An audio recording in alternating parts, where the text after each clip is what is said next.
Clink! Yo-ho. Yo-ho! We are back with another Tea and Tarot. Yes. Welcome back. We are excited to see you again. We are back with, of course, Sandra. She is going to be a part of all these Tea and Tarot videos. So, this is also why there's going to be breaks in between us. In between the episodes, because, you know, gots to be here in order to film them. Yeah, exactly. Yeah, but today we are talking about the Hierophant. Yes. Right? Yes. So, number 5 in tarot. Yes? And in the classical Rider-Waite, looks like that. There you go. My nails matches the ropes. Oh my god, yes. Yes. Willpower. Yes. But the Hierophant is all about like spiritual teaching and like teaching in general, like like a guide, whereas the Emperor is more like a logical, like strong ruler. The Hierophant is more like a spiritual guide or teacher or something, like the teaching card on the personal level, right? You can say that? Yes. Yes. I actually never noticed until I looked at like the two bold people here. It's interesting. I suppose. That they are in the new, is that the new vision? That's the new vision. That they are standing up and one is holding a dove and another is holding a snake. That is interesting. It is. It really is. Yeah. Oh. I wonder what this symbolizes actually. The keys, yeah. And I know that at the High Priestess, you also have the 2 keys. Okay, so on a lot of these cards, we noticed when we started studying this card that it has like the cross keys down here, which symbolizes the keys to Heaven's Gate, basically. Yeah. And we also have the staff that's also held in many of these cards, which represent the Holy Trinity. Yeah, basically. So it's very religious. A lot of these things stems from Christianity or like it's those based religions, anyways. It's about very high energy with that card. Yeah, higher self energy. Yeah. Divine. Yeah. Do you want to talk about zodiac sign connection? Because that's interesting. Oh, it's a Taurus, right? Yeah. Yeah, it's Taurus energy. Which is interesting because in the Aries card, if you looked at the Aries card, in most of them you could tell it was Taurus or it was Aries. But in this... Yeah, Alec, isn't that like a bull? Or maybe. Or like the... I mean, it doesn't... The tyr. It doesn't look like a bull in the other ones, though. I think there's something about that. Oh, you can see it here. Oh, yeah. But it's like you have to look for it. It's not as obvious as it was in... Well, I think it's because that, you know, the card itself overpowers, you know what I mean? Yes, for sure.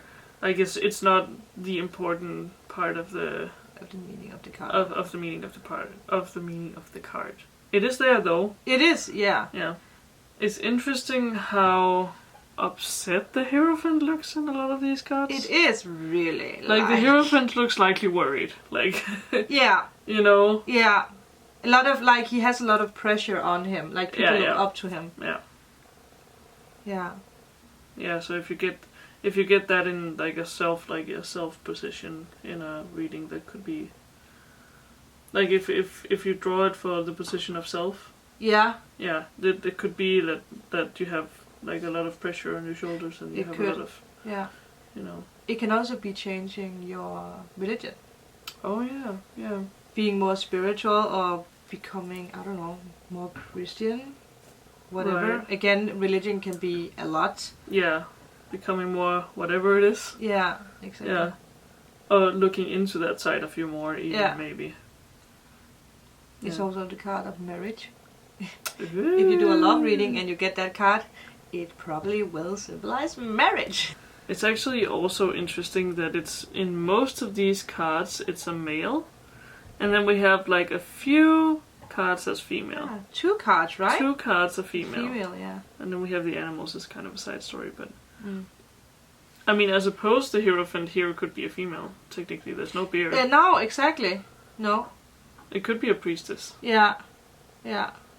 Very wise. In some, he is symbolized as a very old, wise man. Again, which is also interesting, because in the traditional Rider-Waite he doesn't have a beard. No. But when you think about older, wiser men of the tarot, like you would think the Emperor, or like the Hermit, or something like that, like someone with a long beard, like symbolizing life and symbolizing, you know, the wisdom and growth and stuff like that. But no, not in this. No. Which, well, apart from a few exceptions, but yeah. not in the traditional Rider-Waite anyways. No. Oh, doesn't it also symbolize, you know, meditation? It could. I think it could. Yeah. Yeah, like staying still and looking inward a little bit. Yeah. Towards your higher self, maybe? Look to your higher self for guidance? It could be, because that with this one we have the dog, again, spirit. Also here. Spirit guide, yeah. Oh, yeah. This one is also dog, yeah. Which is an interesting choice, because didn't we discuss that these two cards we just showed were made from the same people? Yeah. And they're the only people who chose a dog, right? Yeah, it is. There's a dog here as well, a little one. Yeah. And here there's another animal. Yeah. But then the rest of them, there's no animal, no. He has a whip. Yeah, I mean, with this, try to show the guys. This is more a brutal representation of it. Yeah. Again, with these cards, and this has been going, like, throughout this deck. I feel like it's more like, it's a cutthroat kind of deck. Like, if you want to get the truth, no holding back, no feelings. No. Spared, that is the deck, I feel like. It's like very... It is very... Poof! Yes. Which can also be, you know, exactly what you need. Yeah. At that point. And then you have... It's very contrast to the Hierophant of the Good Tarot. Which is very... fluffy? It's a fluffy kind of deck, right? Yeah, it is. You know? It is. Like, it's a little wishy-washy. Yeah. Like, a fun, very beautiful deck. But a lot different energy than the Hierophant in the other one. It's a very spiritual. Oh yeah. Like she's still, like, you know, strong, independent woman, doesn't need no man, but you know what? She actually kind of looks like the magician a little bit. She does. With all the tools. She does. Like, you have the power to have your own religious beliefs. You do have the rings for marriage here. Yeah. The goblet, but it is very very religious. Spiritual meaning. What about that was the power card. It's a very spiritual card. It's a very, like, you know, a raven? Yeah, I think it is. With the key? I guess it took the key from yeah. Like, it's time to change direction when it comes to religion. The reverse Hierophant is all about, obviously, divorce. Yes. And it's all about struggle with your religion. Or your power, or, you know, yeah, power struggle. Guess is the right. Couldn't it also be like a struggle with, like, spiritual leader or spiritual guide? That's maybe time to let that person go or choose your own path and stuff. Yes, that could also be. Yeah. Don't listen to you know, people who try to steer in the wrong direction. Manipulate you. Yeah. What do you call that? Like misguide. Yeah. Misguide you. I don't know why that was a special word I was looking for. A false prophet? Oh, a false prophet, yeah. Yeah. Is that what you call it? That could make sense, yeah. It's very it's a very powerful card. It is. You don't joke around with the Hierophant. It says a lot. Oh, it's right there. Oh, it is! When you don't look for it, it will pop up. Yeah, exactly. I would never have noticed that. No, that's it. That's also the good thing for us about doing this, because, you know, we get to study the cards on a level we don't usually. Yeah. Especially with decks we maybe we don't usually gravitate towards as much. Yeah. We get to, like, study them and see them. Exactly. So next time we're gonna be together, I'm gonna bring more of my decks for sure. Yes. So we have more to. Yeah. One thing that just paid attention to is that I remember that it's also about charity. Charity, yeah. Yeah. That was the radiator. Oh, it's making a whoop sound sometimes. Sounds like someone was calling someone out in the distance, you know. It's like, the spirit! Excuse you? Excuse you? Yeah.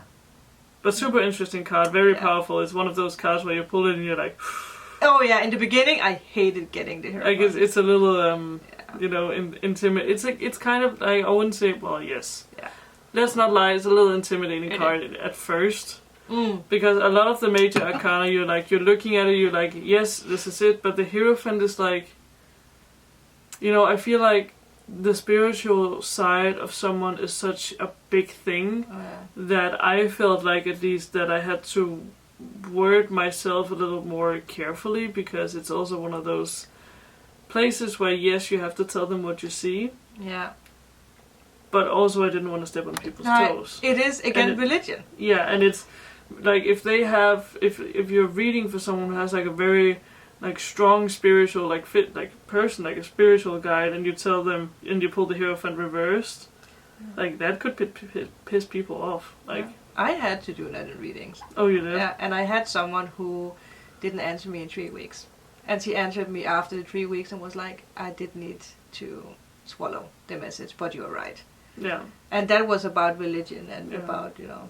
It is hard, and that's also one of the things that I realized very fast when I started tarot, that sometimes you just get an uncomfortable message. Yeah, and that's what you do. Too. Yeah, and it's not always fun, especially because I always feel bad, but I guess it's for me it's very much connected to me being so service minded, and so like, you know, I've always been in the travel industry and the service minded, all about making people feel good. Yeah. And all of a sudden now people could potentially come to me and pay me to get a message that's not necessarily making them feel good. And that's like a whole... It is an uncomfortable thing to think about. It's an uncomfortable thing to think about. You know you're doing it for the greater good of them, but still it's like a little bit, you know... That's actually, that's well spoken, because it is the Hierophant in a card. Yeah. Being a little bit like, oh shit. Yeah. Yeah. A little bit hesitant and looking inwards and stuff. So it's definitely a card that I was struggling with at first. Yeah. So yeah, I'm glad we did this, and yeah, thank you guys so much for watching, and remember to go to Sendra's channel. We will alternate these episodes between our channels, but have like a shared playlist, so you can go watch all of them if you want to. And I hope you got out of this episode what you wanted and needed. And yeah, remember to like and subscribe if you enjoyed this. Let me know in the comment sections below if you have any other insight on the Hierophant. That would be greatly appreciated. Yeah, we would always like to learn as well. And yeah, thank you guys so much, and we will see you in the next episode. Bye bye.